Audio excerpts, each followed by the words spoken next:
Good morning, everyone. Thank you so much for being here. Welcome to the April Small Business Workshop produced by Downtown Raleigh Alliance. I do want to take a minute and say thank you to our gold sponsor, Pointer Spruill. Today's workshop is Financial Literacy by M&F Bank.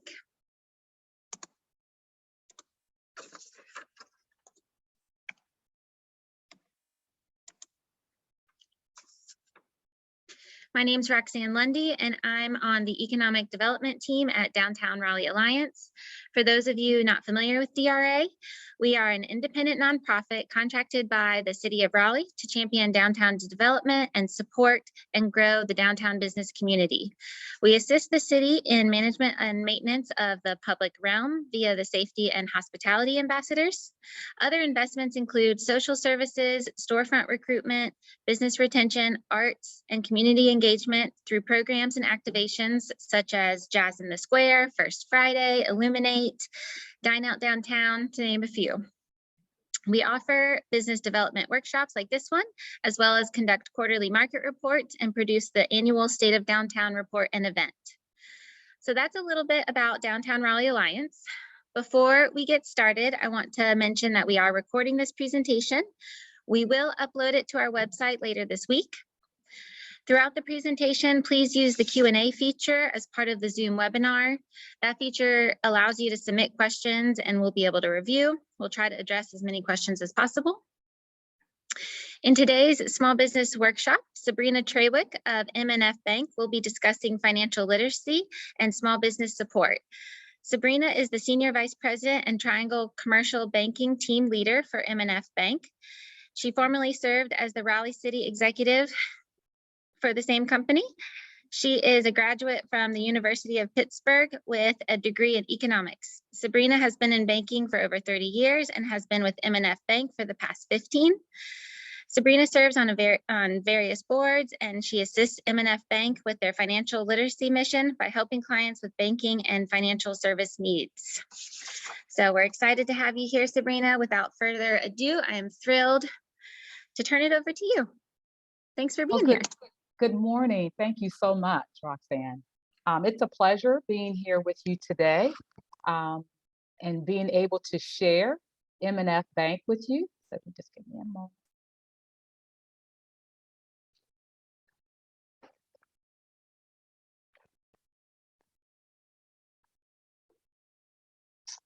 Okay, I'm assuming you can see my PowerPoint. So just to talk to you a little bit about M&F Bank. M&F Bank focus on the power to dream. And so we believe that it's important for us to be able to empower our customers to be able to dream with expanding their business, with opening business, but we focus on just the power of dreaming. And some of that may even be on the personal side, home ownership, or just expansion. The bank's mission is to, we're committed to promoting personal and community development, and we remain true to these values. We help individuals, businesses, community institutions grow and develop their philosophical tenets that inform our decisions and guide our actions. We originated in 1907. Our bank has been open since 1908. Our corporate office is located in downtown downtown Durham, North Carolina. Our company was started by 9 businessmen, and we now operate in 5 major cities, which would be Raleigh, Durham, Winston-Salem, Greensboro, and Charlotte. We are the only community development financial institution and minority-owned bank in North Carolina.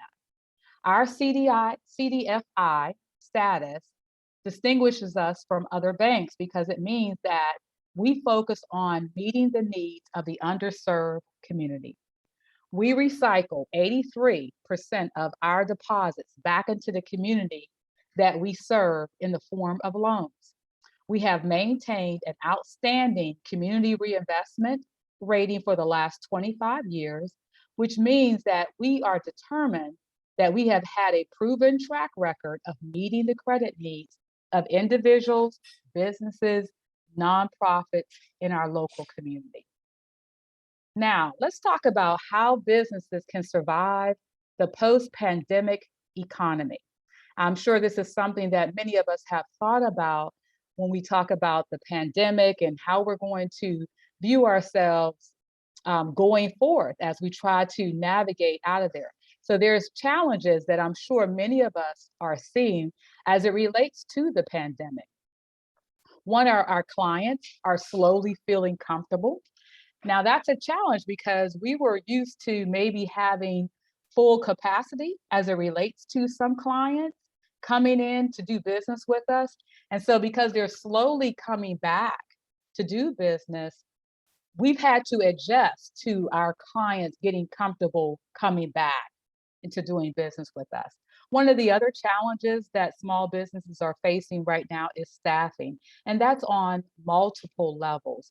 One of the levels are just trying to find staff. People are looking at work differently right now. So there are some staffing challenges that I know our institutions have encountered, and we've talked to several small businesses, and they're having that same challenge.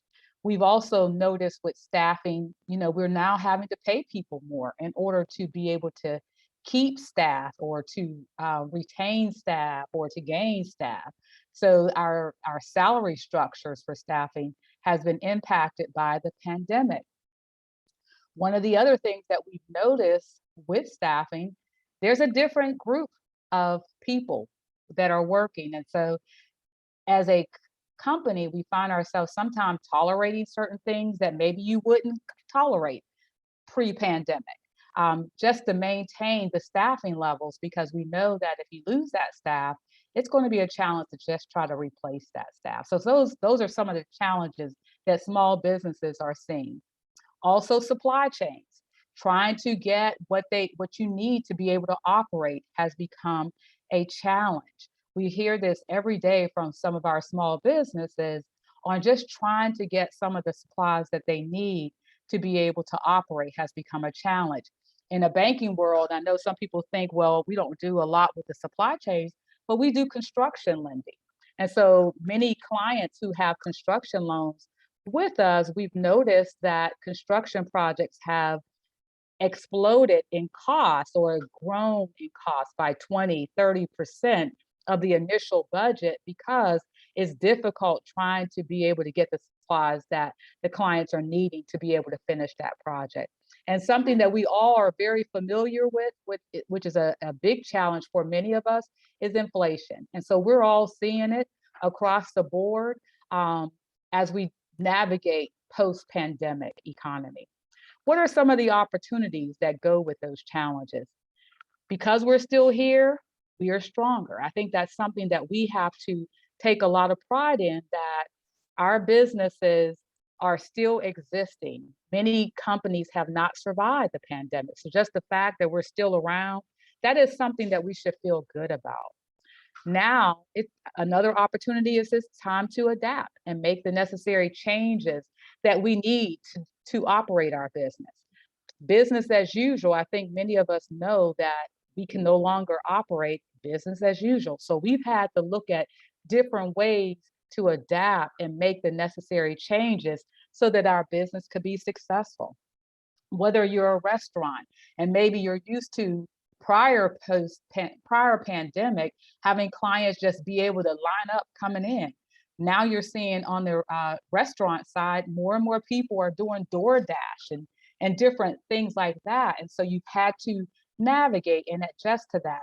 Some of you who may have other type of business where you were used to people kind of coming into your business, you may have had to adjust and adapt to doing more online businesses. And so we've all had to adapt. This is time for us to adapt to the changes and make the necessary changes in order for us to be able to survive post-pandemic.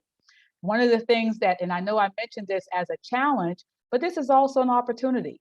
Clients are slowly feeling more comfortable coming back into our establishments and to doing business with us.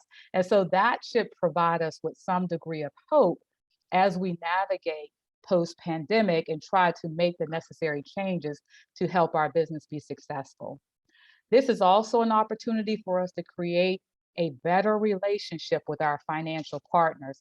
I know as business owners, sometimes your head just be down and just trying to do as much as you need to do to make your business run. But this is also a great opportunity for you to look for your resources. If you have an accountant that normally would do your financials, this may be a time to reach out to that accountant and say, hey, this is what we were doing. Do you have any suggestions? Do you have any thoughts that may assist me as I try to navigate post-pandemic? You're looking at my different cost factors. Maybe there's something that I need to think about that I wasn't thinking about. So this is the opportunity to kind of help you as you make this navigation post-pandemic. What is my plan? So every one of us should have a plan as to how we're going to navigate. One of the things I thought about are there any additional funding options? So as you look at pandemic, I know many people apply for the PPP loans. Some were able to get it, some were not able to get it. Are there any other funding options available for your business so that you can be able to maybe make the necessary changes to transition to post-pandemic? Have you looked at options to negotiate? If you're in a property downtown and you've had this lease, have you looked at options of negotiating your lease? Some landlords have been a little bit more open because a tenant is better than not having any tenant there. And I'm not saying that the landlords are definitely going to make those changes, but those are just thoughts you need to keep open and keep an open mind with to say, hey, maybe I need to just kind of talk to them as to how I can maybe make some type of negotiation so that I'm able to survive this next 12, 24 months until my business can get back to where I feel that my business will go to. The other is, have I looked at the debt? So if you went into your business and maybe you got a inventory loan and you've been paying that inventory, or if you've gotten some equipment and you've been paying that debt, maybe it's time to look at restructuring. Maybe you did have only 3 or 5 years left on it. It may be time to look at, hey, I might need to stretch this out a little bit to give myself a little bit more breathing room. Or I own a property downtown. Maybe it's time to get some cash out of that property so that I could combine some of my debt load that I have that may be able to allow me to function while I make the necessary changes to my business. One of the other things we talked about is talking to your accountant. Have you sat down and had that discussion? Accountants are more than someone who does the numbers for you. So you need to look at your accountant as a partner, somebody who can help you as you try to navigate through different changes. Utilize your accountant and have them look at your financials and say, hey, based on what you see, what do you think some of my options may be? What do you think I should be looking at? Where are some expenses when you do my financials that I need to focus a little bit more on? Just looking for that guidance. Do I need to change how I do business? I know in our banking world, we traditionally, and I was saying this earlier, I said, we're used to having people come in to see us. And we've had to adjust that. We now have a generation of people who do it online and prefer to only do their business online. And so, have I looked at how I normally operate and what are some of the changes? Maybe some of your clients would prefer to do business online instead of coming in. Oh, this is a great opportunity. I've been in banking for over 30 years. And so, yeah, I do remember back in the 80s when interest rates were crazy. I also remember back in the early 2000s or mid 2000s when we had the financial crisis. Well, the pandemic is a whole nother space for all of us. And so now it's time for us all to kind of relook at things that maybe you never did take the time to look at. How do I make the changes with my business? Look for more ways to be more efficient. Maybe that's not something that you had to worry about before. If you do supply orders, maybe you were doing it every day, but that was increasing your cost factor. maybe doing it every other day, who knows? But just keep your mind open to ways that can help you be more efficient. That every You have to remember every little change can help reduce a cost for you. And you have to look at it like that. It's a saving. So you're just looking for small areas that can create the savings. Just look for ways to reduce your costs to help you through this pandemic period. Are there funding sources available? So, if you haven't, banks are doing a lot of loans with the SBA right now. The SBA have been very open to working with small businesses who are trying to transition, restructure post pandemic. So they understand that, yeah, 2020 wasn't a good year for a lot of people. So those financials don't look as well.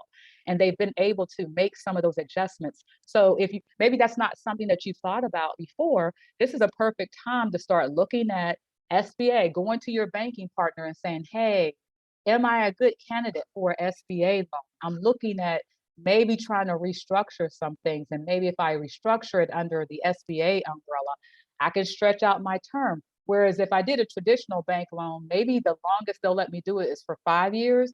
Maybe going under the SBA umbrella, I could stretch that out for 10 years, which will allow me to be able to have a lower cost factor as I navigate through this change. Um, Other entities that are available out there, Carolina Small Businesses. I know that the city of Raleigh partnered with the Carolina Small Businesses on some grants that they had available for small businesses. I don't know if those fundings are still available, but I'm sharing that phone number and that contact information just in case. So these are resources that are available that have either grant funding or low cost loan funding that may be available for businesses that are trying to transition out of the pandemic. The NC Rural Development, a lot of people think that they only do loans for people who are out in rural areas, but they actually do still offer loans for people who are located within the city of Raleigh and trying to do some transition with the pandemic. They also were one that was given funding, grant funding. I think they are out of their grant funding, but they still offer loans. And so those are things that I want you to start thinking about. The National Institute of Economic Development is an agency that has also been very helpful with some of the small businesses. Now, they're located in Durham, but they do business throughout the entire state. They're, unfortunately for Raleigh clients, they had like a grant funding, but you had to be in Durham. But they also offer other opportunities for in, uh, companies that are located throughout the entire state of North Carolina. So these are just institutions. I'm sharing this so that these are resources available for you. So don't shy away in picking up the phone and asking them. The North Carolina Small Business and Technology Development Center, they're located downtown. They've been very helpful. Say, if you have a business already and you're now trying to reinvent that business and you need to change your business plan or your business model, they're a institution that is paid for by the government, and they are there so that they can assist you as a small business and trying to create maybe new cash flow projections now that you've had to look at the income that you have coming in and the adjustments that you may have had to make. They also are very successful in helping businesses create business plans. So maybe you've talked to a bank and a bank said, well, you're going to have to do a business plan. And maybe that's something you decided, I don't want to be bothered with because I don't know what to do with that. They have been very helpful in assisting clients in creating business plans. And then I also give you another, I didn't add M&F Bank, but if you've ever gone to M&F Bank website and you're thinking about creating a business plans or some type of cash flow projection, we have a part of our website is called Smart Money. And in Smart Money is tips on how to create a business plan. So if you're at that space and that's something that you're looking at doing, don't hesitate. It's a free guide that we've placed on our website that kind of walks you step by step as to if you're going to start creating a business plan, what needs to be in the business plan so that when it comes to a bank and a bank has your business plan, it has the information necessary. So if you decide to do that on your own without going to some of these other nonprofits that assist with that, there are options out there available for you. Some people have applied for the EIDL loan. Some of you have said, well, I was denied. Well, they do have that window open for anybody who was denied for you to be reconsidered. So if you've applied before and you're saying, I wonder, would they give me another chance? I didn't give them all the information.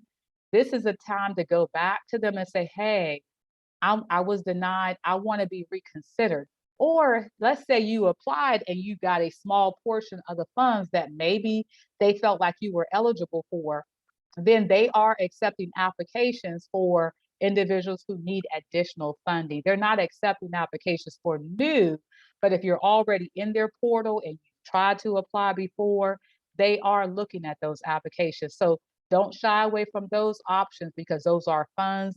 The structure of that loan is tremendous. So if you're looking at trying to be able to get some cash available to be able to restructure some of your debt, it's great. It gives you 30 years to pay it back. The rates is in the threes. So it's a great opportunity. And once again, I keep following back with that financial planner. And that financial planner would be your accountant. It would be anybody you have utilized to assist you. It may even be what you call a bookkeeper. Anybody that can kind of look at your financials and help guide you through. Don't feel like you're in this alone because there are resources available for you. One of the things I often tell people, don't wait till it's too late either. Some people wait until things have gone totally south and then they want to try to restructure it. While you still have some semblance together, now is the time to start looking at those resources. M&F Bank has been very successful in doing small business loans for a lot of small businesses who are either looking at expanding or trying to maybe develop a whole different arm to their business. So maybe you had an existing business and you realize this line of work has slowed down, but I need to open up other avenues for my business to expand. So being able to provide funding for those individuals who want to restructure and look at a different way to do business, those options are out there. The SBA has been very open to assist clients now. Now it's difficult if you're a brand new startup and you don't have any backup income coming in. They like to see some type of income to be able to support the note. But if you're already existing and you're looking at making some adjustments and changes, they are open to looking at those deals. I'm just providing, this is my contact information. So if a question comes up and you're like, I don't know, I want to check and see if this is available or do they know if that's coming out. Oftentimes I get people who's asking me, hey, do you know if more PPP money is coming out? Just some of those general questions that may come to mind. I am sharing my contact information with you to be able to assist you if there is a question that you may have. And with that, I just want to say thank you. I appreciate you all just kind of taking out the time to give me the opportunity to just share what's available and maybe just provide some insight to post-pandemic as we all navigate this change. It is different for all of us. And so I think that's important that you realize that, yeah, it's different, not just for you, it's different for all of us. And we're all in this together. So thank you.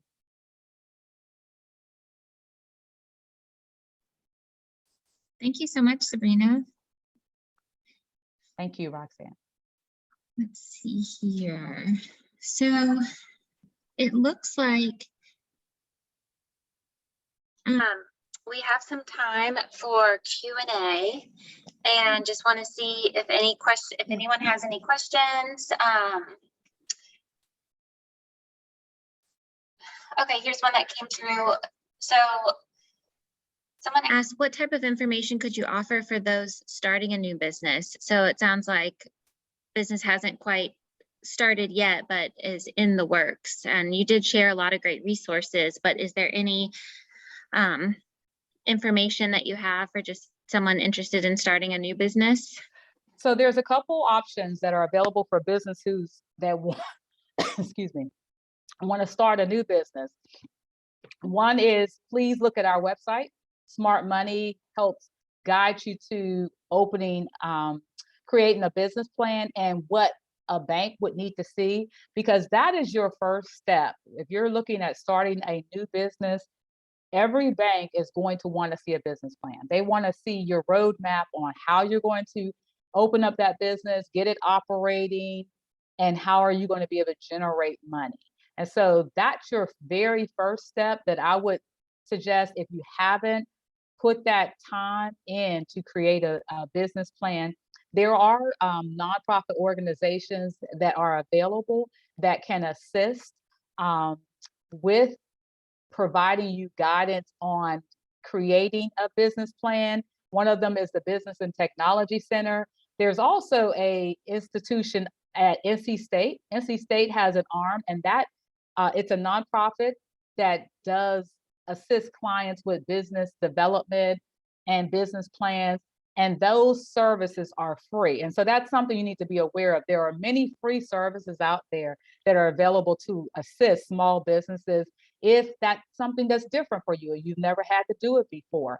SCORE is another organization that is throughout the state, and they have assisted a lot of clients in business plan, because in addition to the business plan, they're going to require you to do a projection, 3 years cash flow projection. And so those are things you need to be aware of if you're looking at starting a business, because that's the only thing you don't have a history.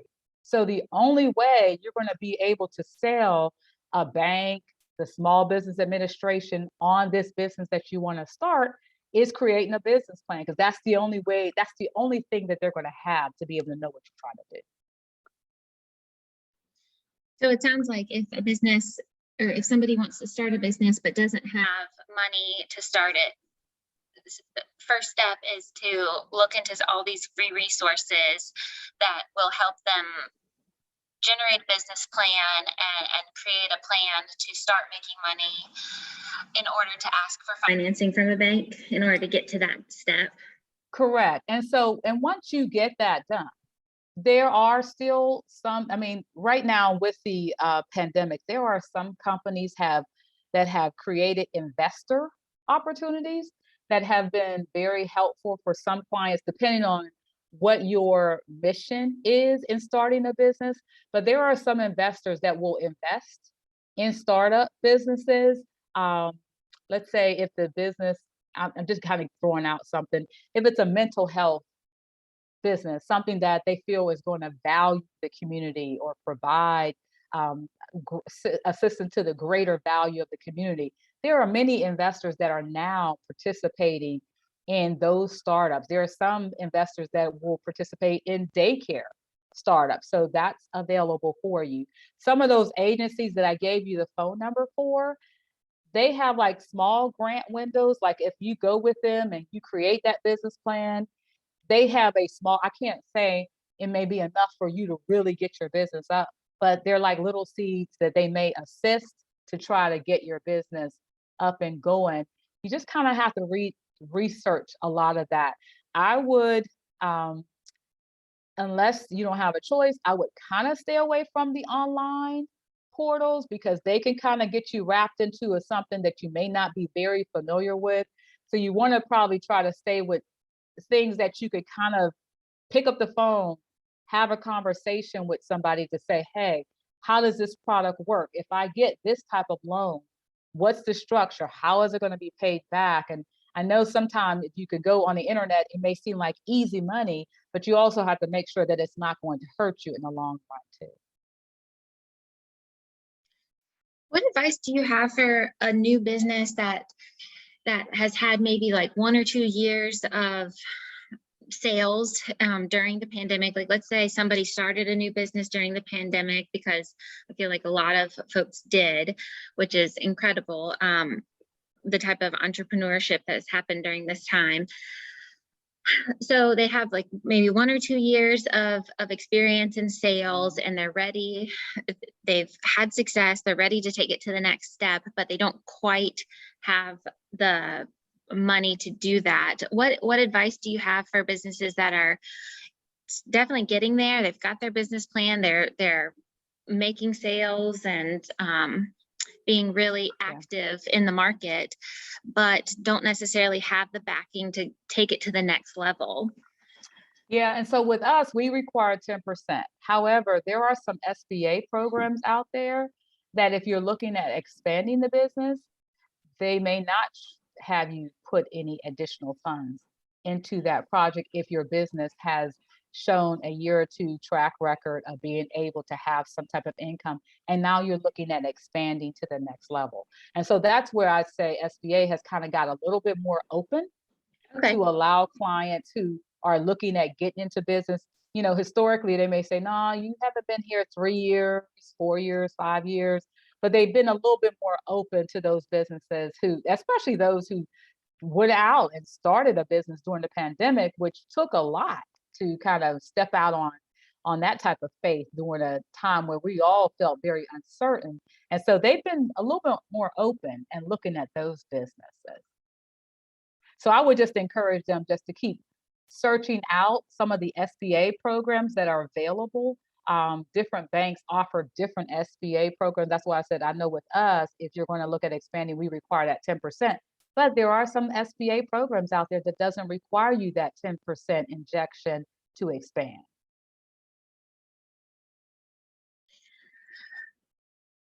One other question, and this is kind of a unique scenario, but what advice would you have for a business owner that was initially approved for a loan, for a construction loan, and then it has been, I guess, then it got dropped? So for whatever reason, whether like the projected sales, they weren't hitting those sales, and the bank no longer wanted to move forward. And so now a business they've been approved and then dropped from a loan, but they're still trying to move forward with the plan. And now all of a sudden they've lost their loan backing. What do you have? I know it's a pretty unique scenario. Well, it is and it isn't, actually. I've always lived with the thought in my 30-some years of banking, if one bank says no, there may be another bank that says yes.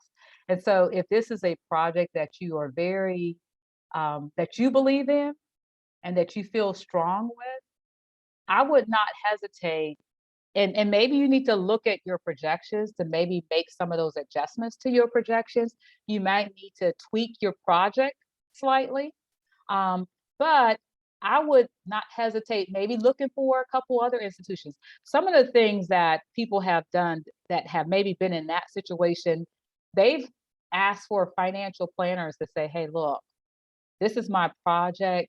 Can you see if you could find a bank that can assist me with this project? Because there are some brokers out there, and you got to be careful with them too, but there's some brokers that are very familiar with several banks and how different banks operate, and they may be able to sell your project to that bank for you. So yeah, it's about looking at different ways that you may not have traditionally. Most of us like to just go into a bank, but if you have gone to your bank, because I always believe in going to who you have, because you got to have a relationship with somebody. So, you know, that would tell me somewhat that that person didn't really have a good relationship with their bank to be able to have that discussion, because you want to be able to have that discussion with your bank to say, these are some of the changes that are made with my project, so that that bank could say, okay, you're going to have to tweak this for us to get comfortable, because you want to be able to have that relationship so that the bank is a partner with you and want your business to be just as successful.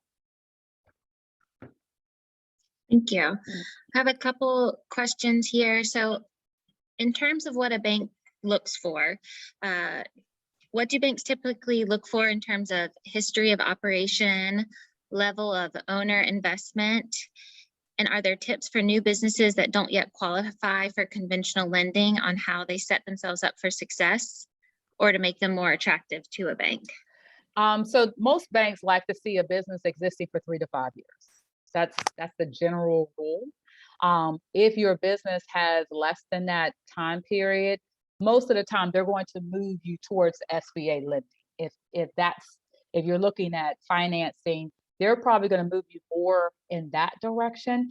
And I often tell people, some people say, I don't want to be bothered with SBA, but do you want your project to move?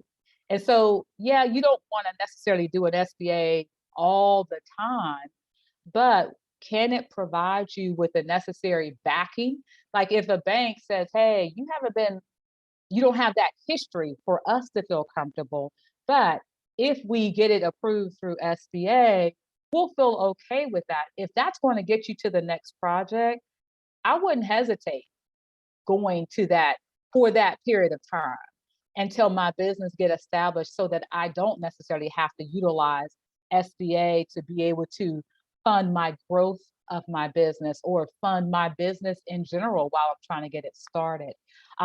There are several, as I said, if you look at some of those institutions the names that I gave you, some of them are able to provide like grant seed money to kind of help you get your business. It's not necessarily a whole lot of money, but those are different seeds because people are going to look at you being invested into it.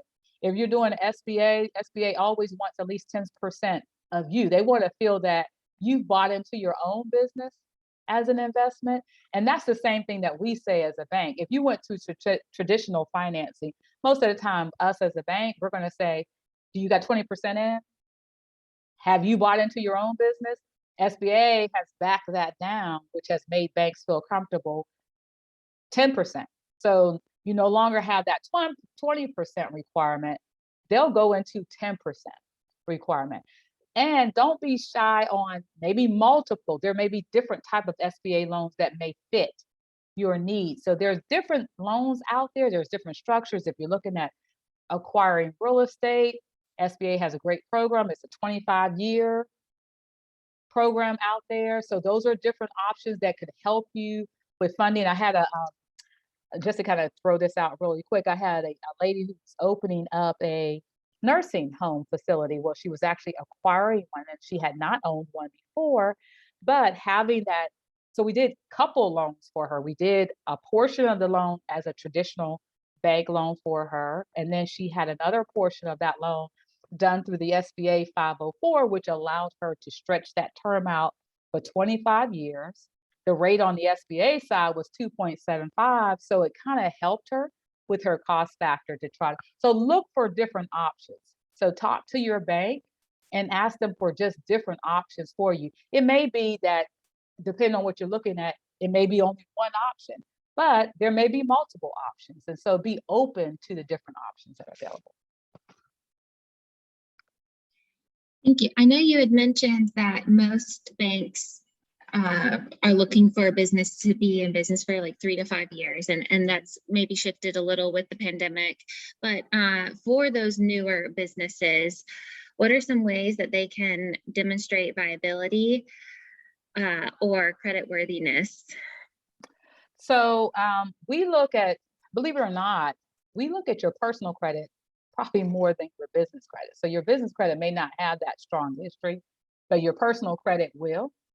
And so as a bank, we look at how did you handle yourself personally as you, so your business maybe have only had that 2 years, maybe 3 years history, but you personally have the years of history.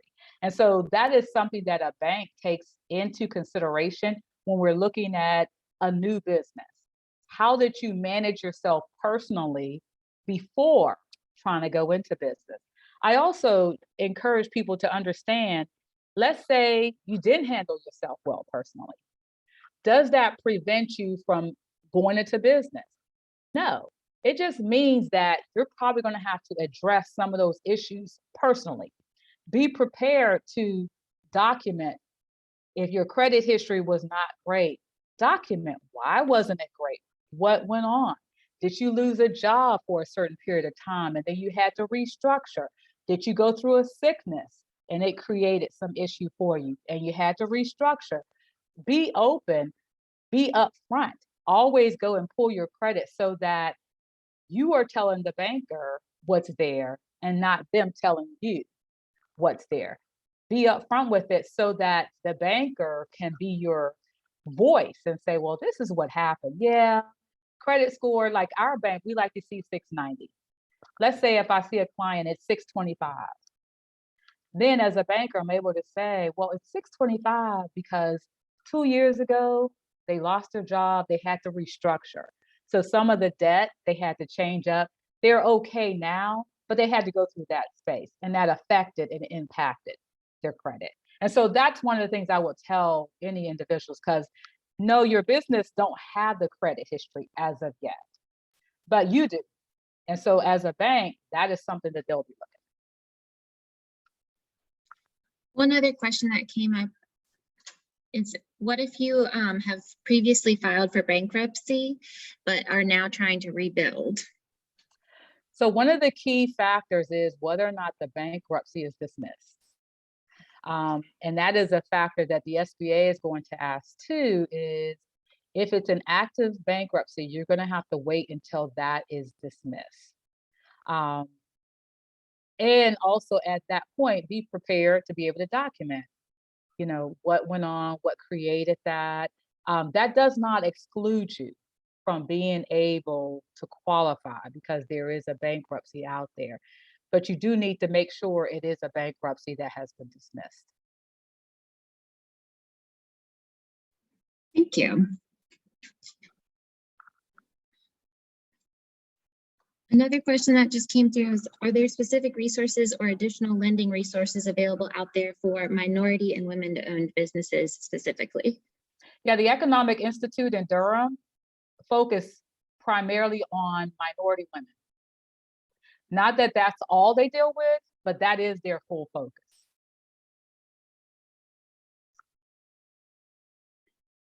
That's great. We get a lot of questions. DRA receives a lot of questions from women and minority-owned businesses about resources out there. So that's the Economic Institute in Durham? Yes, that is. They used to be called just the Institute, and then they've changed their name, but that is their focus, and they've been doing that. And they, although they're located in Durham, they do business for people throughout the state.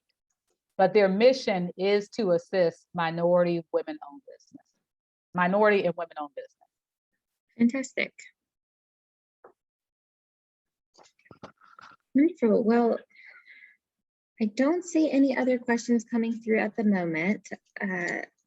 Sabrina, I really appreciate your time and expertise.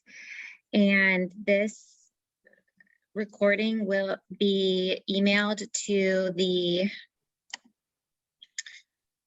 registrants, those who registered later this week, but we will also post it to our website for where we list our small business workshops. So folks can view the recording and have access to this information. And this is my information. If anyone would like to reach out, please don't hesitate to send me an email, and I can certainly connect you with Sabrina if you have any follow-up questions. But again, thank you so much for your time. And this was fantastic information. Thank you. I appreciate the opportunity. Absolutely. Well, I hope you have a wonderful week, and we will all stay in touch. All right. Sounds good. Thank you so Bye. much. Of course. Bye-bye.